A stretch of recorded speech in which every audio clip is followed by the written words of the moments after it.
नमस्कार मित्रांनो, take smart game channel यामध्ये तुमचं स्वागत आहे. जसं बघू शकता तुम्ही, खरीप पीक विमा 2024चा या जिल्ह्यामध्ये वाटपाला सुरुवात होणार आहे. तर ते कोणते जिल्हे असतील तर आज आपण बघूया. तो अग्रिमचा 25% पीक विमा असेल आणि कोणकोणते जिल्हे त्यासाठी पात्र आहेत ते बघूया. तर जर चॅनलवरती तत्पूर्वी नवीन आला असेल तर चॅनलला सबस्क्राईब करा आणि व्हिडिओला लाईक करायला विसरू नका. तर चला मग सुरू करूया. शेतकऱ्यांना त्यांच्या पीक नुकसानीची भरपाई मिळणार असून विशेषतः ऑगस्ट ते सप्टेंबर दरम्यान झालेल्या अतिवृष्टीमुळे नुकसान झालेल्या शेतकऱ्यांना या विम्याच्या माध्यमातून मोठासा दिलासा मिळणार आहे.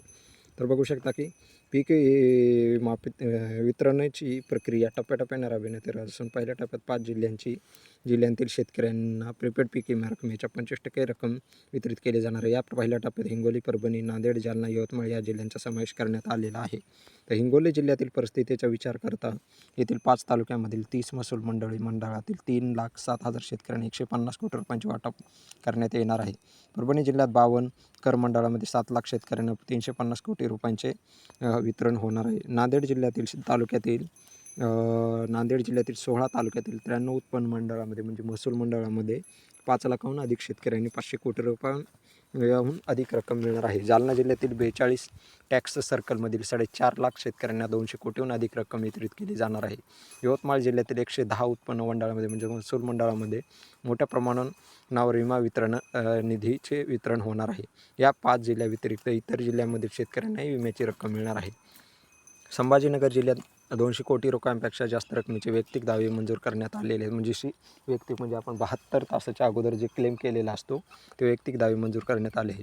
लातूर जिल्ह्यातील 60 उत्पन्न मंडळामध्ये म्हणजे 60 महसूल मंडळामध्ये वैयक्तिक दाव्याचे वितरण केले जाणार आहे.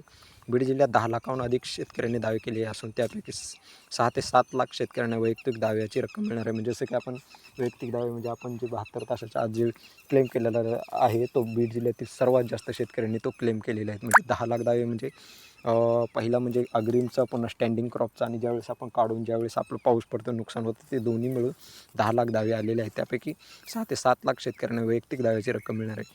सध्या अनेक शेतकरी विमा रक्कम त्यांच्या खात्यात जमा न झाल्याने संभ्रमित आहे. या विलंबामागचे प्रमुख कारण म्हणजे विमा कंपन्यांनी अद्याप राज्य सरकारकडून राज्य इक्विटी सबसिडी मिळालेली म्हणजे राज्य सरकारकडून इक्विटी आणखीन देखील सबसिडी मिळाली नाही, त्याच्यामुळे विलंब होत आहे. यापूर्वी विमा रक्कम वितरणाची तारीख 2 डिसेंबर ते नंतर 5 डिसेंबर अशी सांगण्यात आली होती. मात्र आता 25% आगाऊ रक्कम ही 2024 वितरित केली 31 डिसेंबर 2024 वितरित केली जाणार आहे. या वर्षीपासून पीक रक्कम वाटप प्रक्रियेत महत्त्वपूर्ण बदल करण्यात आले. आता ही रक्कम डायरेक्ट बेनिफिशरी ट्रान्सफर डीबीटीद्वारे थेट शेतकऱ्यांच्या आधार लिंक बँक खात्यात जमा केली जाणार आहे.